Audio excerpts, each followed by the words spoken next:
What's up, boys? It's Dual Factory once again with another video, and this time it's going to be my YCS Memphis tournament report. I just got back from it this weekend.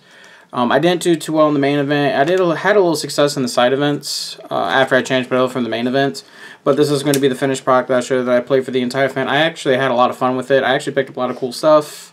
I didn't do as well as I had hoped, especially with my lack of testing and stuff like that. But I thought the deck build was really good after we made the adjustments after the main event, and then in the side events, I thought it was really good. Just unfortunate losses to lack of hand traps and stuff like that. Enough about that. Let's go ahead and get into the deck profile. As you can tell by the title and from the very first card, I played Mekk-Knight Invoked. I'm just going to continue playing Invoked to the end of the format, unless something happens to this, or until we get a bunch of the new stuff that's coming in the set. It's my favorite deck to play, and I think it's the most consistent. So enough about that. Let's go ahead and get in the deck. So for the namesake of the deck, we do play 3 copies of Alistair the Invoker. You shouldn't play any more, any less. You want to open this card every game, and like I said, it's just one of the biggest problems the deck has is you don't open you don't see one of these cards in your opening hand, and that's a really big problem. So you have to maximize on it. And then for the Mekk-Knights, we play 3 Purple Sky. This is the best one. You want to see it in every one of your opening hands. It plays around a lot of targeting effects. It continues to produce advantage for you whenever you have it on the field. And then one of the cool things you can do is if you have 2 different Mekk-Knights on the field, on your turn you can banish the other Mekk-Knight, and then the end of your opponent's turn you can banish Purple Nightfall. So you have 2 Mekk-Knights coming back, and you get 2 searches out of 1 card. And it opens up other zones because you could turn into any zone that the following turn, and it opens up more zones for you to summon more Mekk-Knights out of. So 3 Purple Nightfall and 3 Blue Sky. These are the best Mekk-Knights that we have access to, and like I said, they're both the best, one of the best opening cards you can have in the entire deck, or starter cards, I should say. And the last Mekk-Knight that we have is the 1 Indigo. I didn't want to play any of the other Mekk-Knights. I just kind of thought they were breaks. Indigo technically is a break on its own, but it has most useful of the effects game 1. Red Moon and Yellow Star, I side for certain matchups, so there's just other, plus you want something else to search off of Blue Sky other than just Purple Nightfall, so there's that. And that's it for the actual monsters that you play. And then for the hand traps, I play 3 copies of Ash. This card was back and forth. Like, it was really good in some matchups, it was really bad in other matchups, but I feel like you still have to play it. 3 copies of Ogre. This card was actually really good for me this weekend. I didn't play any Trickstar, so that never came up. But overall, I thought it was really good. And then originally I was only playing 6 hand traps. But then I decided when I was going to do the side events and stuff like that, I would add a 3rd hand trap, so I added Droll and Lockbird. I didn't think this card was going to be very good because I didn't think it was great against Pendulum, but it's amazing against the Pendulum FTK deck. And I played a total of 9 Pendulum FTK decks at this entire event, which was insane. But this card's really good against them. It usually when you the minute they search or anything like that, and you draw and lock them, it almost ends their turn because they can't get the extra advantage off the astrographs. They can't search for instant fusion off the gates. It blanks their turn and allows you to play the game. And that's it for the monsters. Then on to the spells. We play 3 Magical Meltdown. You want to be able to open Alistair. It's the most important part of your deck. You have to maximize on it. I see some people cutting it down to 2, and it decreases your chance of seeing it turn 1.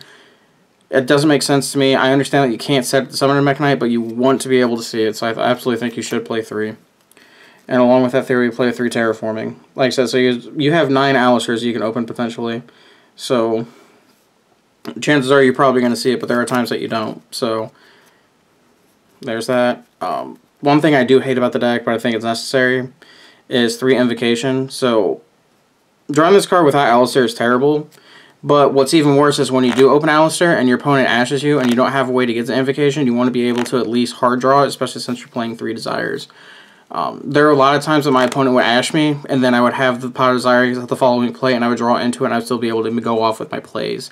So I think playing 3 is necessary. I don't think it's very good, but because of what the format demands, essentially, you need to play 3. And then 3 copies of Pot of Desires. So you see a lot of people only playing 2 because it's once per turn effect, but I'm still a huge advocate of 3 or none of this card. It draws 2, it gets you to your advantage pieces, and like I said, it corrects a lot of your bad hands. So there's that. 3 copies of Mind Control. Originally, I was only playing 2 copies of it because I wasn't always guaranteed to go second. But after just like playing through the events and stuff like that, like you want to see this card in. Sometimes you want to see multiple, especially going second. Because I didn't know this because I was so used to mind control being at 1, but it's not once per turn, and that's really relevant because I discovered that when I was playing. I'm like, holy shit, this card's not once per turn. And I'm just so used to it being at 1, so I just figured that's all you could do. But like I said, definitely play 3 of this. And then 3 copies of Scapegoat. This card, I'm not 100% sure on. Like, going second is terrible, but like going first, it's really good, and it's like one of the best cards you can draw into going first. So I go back and forth on it because like when you resolve it, like you usually win the game, but like when you're going second, you have multiple in your hand, like it's really bad. So I wanted to cut it down, but I couldn't make myself cut it down, sort of thing. But I don't know. I can go back and forth on it. One of my favorite cards in the deck: 2 copies of Instant Fusion. So Magical Meltdown in this card's really good. Like, for example, you can use it to summon out Raijin, and on opponent's summon, you can activate its effect. Your opponent can't respond to it because of the Raijin. That's really good because it deals with a lot of threats, like Odd Eyes Vortex Dragon, Hope Harbinger. I'm trying to think of it. Naruto's a good one. Ironically, when I was playing against the True Draco matchups, a lot of times they would summon against me that he was unaffected by Spell Trap. So you could Instant Fusion out the Raijin, put the Masterpiece face down. Probably not as good as I think it is, because I think the True Draco players I played just weren't that great, but like I said, it comes up. But the most relevant thing about this is you can play Millennium Eyes Restrict, and it's really good. It's really good because if you open Alistair and you open Instant Fusion going second, you can play through hand traps because Millennium Eyes Restrict. And then the final card I played was, the 40th card was Monster Reborn. I wasn't playing it first, but now it's a solid one of. You can draw it at any point in the game and it'll be good. Against like Pendulum stuff that I decided out because like there's not really anything you want to take from him or anything like that, but I don't know, I digress. So that was the main deck. It was 40, and then we'll go to the extra deck. So I played 3 copies of Mekk-Knight. So I go back and forth on if I should play 3, if I should play 2.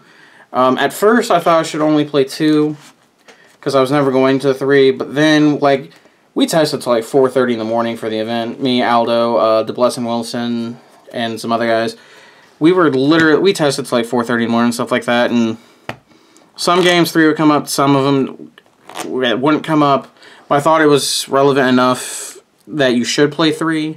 After continuing playing the deck, I've only gone like 2 or 3 games total where I've actually gone into all 3 of them. But they were weird hands, like saying like your deck like bricked on you and you didn't see any Mekk-Knights. But you had multiple copies of Vacation, and there was opportunity to kill your opponent. So, like, I don't know, I can go back on and forth, but for now, I think you should play 3, and I'm going to continue to play 3. And then for the one of Invoked Fusions, 1 Purgatrio, 1 Raijin, and 1 Elysium. Usually, Elysium's really good against Pendulum, especially if you have the field spell up, because they can't respond to it upon its fusion summon, so you just clear their board for free. Raijin, you can summon it off Instant Fusion, plus you also play Raijin, so you can naturally summon it. And then only 1 Purgatrio. I see a lot of people play 2 of it. However, the only time you're summoning Purg is when you're going for game. Any other time, you're almost always losing in the game because you just want to make Mekk-Knight. So I think it's correct to only play 1. Plus, extra deck room in this deck's actually pretty tight. So there's that. And then the final fusion monster, Millennium Eyes Restrict. So you can summon this off Instant Fusion, and what it does is whenever your opponent would activate effect, you can, and this is a quick effect, you can activate this monster's effect and target a monster in your opponent's graveyard, and you can equip it to it, and as long as the monster is equipped to this monster, its effects are negated. So what's cool about this is like hand traps like Ash and Droll and Lockbird and whatnot, they discard as a cost, so they're in the graveyard, so you can chain the Millennium Eyes Restrict and take the monster they discard, such as Ash or Droll, and it lets you play through hand traps, and that's like one of the biggest problems with this deck, and it's like it's hard for you to play through like an Ash, or Veiler, or Droll and Lockbird, so on and so forth. So being able to force something, to be able to force it out and act as a pseudo Amano Iwata and let your plays go through is really important.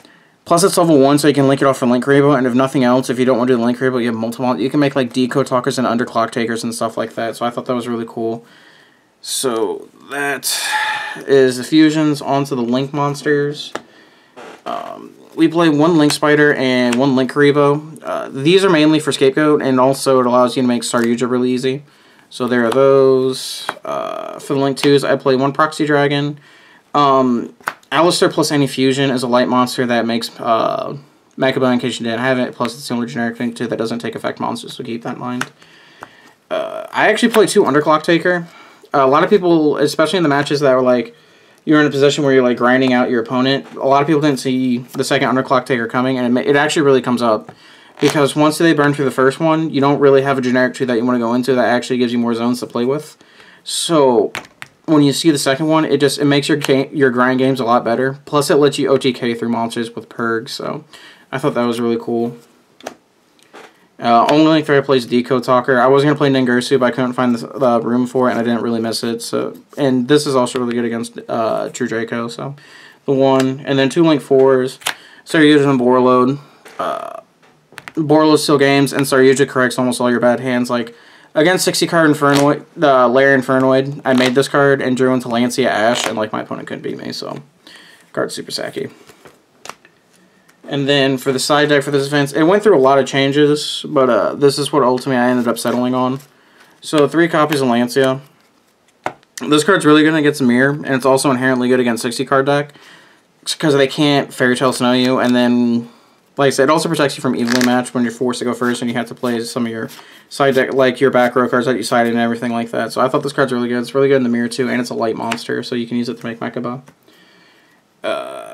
And then 2 one-ofs. I did 1 Mekk-Knight Red Moon and 1 Mekk-Knight Yellow Star. So I wanted searchable out to floodgate spells and traps and floodgate monsters, and need to facilitate the rolls. Yellow Star pops spells and trap cards in the same column, and Red Moon destroys spell and trap cards in the same column. And they're not once per turn, so you could activate it and then use the effect of like Indigo to change this card's column, and then do it again, allowing, depending on how many Mekk-Knights you had in graveyard.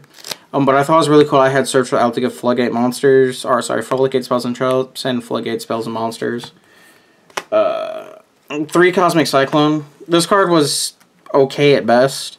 The reason being is, especially when you play against a True Draco matchup and things like that, they side Imperial Iron Wall, so if you, like, the anti-spell and you chain this and they chain Imperial Iron Wall, well, now you're just kind of stuck under Iron Wall and anti-spell fragrance, and that's no fun. So I think Twin Twister would be better overall going forward, but we'll see what happens. So it was also really lackluster against Pendulum when you're going first. Because if you hit the 1 scale, then those keep going. At least if you hit both scales, you make them commit more resources out of their hands, so it's not as easy for them to kill you. 2 Cold by the Grave. I thought this card was excellent, and then it was against almost every matchup, honestly, because it lets you place their hand traps. You can take Fairy Tail Snows. You can stop Vortexes from coming on the field by hitting the Absolute Dragon. Like, I thought this card was really cool. I might bump it up to 3, but I gotta find the room for it first. And I did 5 trap cards. So Dimensional Barrier. This is a blowout in the mirror match, just flat out. Like, you flip it, they lose. It's a blowout against Pendulum. It's a blow against 60 cards sometimes, depending on what their hand looks like. The only card that gets really bad against is Trickstar and True Draco. And there's not a whole lot of Trickstar, but there's a shit ton of True Draco. So there's that. And then the last 2 cards was Unending Nightmare. I wasn't playing it first. Actually, my side deck was really different too, because at first I was playing Evenlow match in the main deck, and then I moved to the side deck, and I thought the card was terrible because of the abundance of Imperial Iron Wall, so I started playing Unending Nightmare. And this card was really good against True Draco, because they couldn't resolve their diagram. And worst case scenario, if they go for a Heritage play or something like that, you can hit the Heritage to keep them from drawing cards. Sure, you'll lose the Nightmare, but they don't get the advantage that the card provides to them. And I thought that was really good. I kind of want to play 3 of it too, but like I said, you got to find room for all these cards. And I needed more testing and stuff like that, just because, and with the lack of testing because of the abundance of work I've been doing lately, it just wasn't there. But hopefully that's going to change here in the future. Always remember to like, comment, subscribe. If you have any questions or anything like that, please feel free to leave a comment in the section below. Always remember to like, comment, subscribe. I'm going to bring you guys more content. Hopefully we'll get a new list here soon, so that way we can start doing more deck profiles and stuff like that. And as always, thanks you guys for watching. We'll catch you in the next video.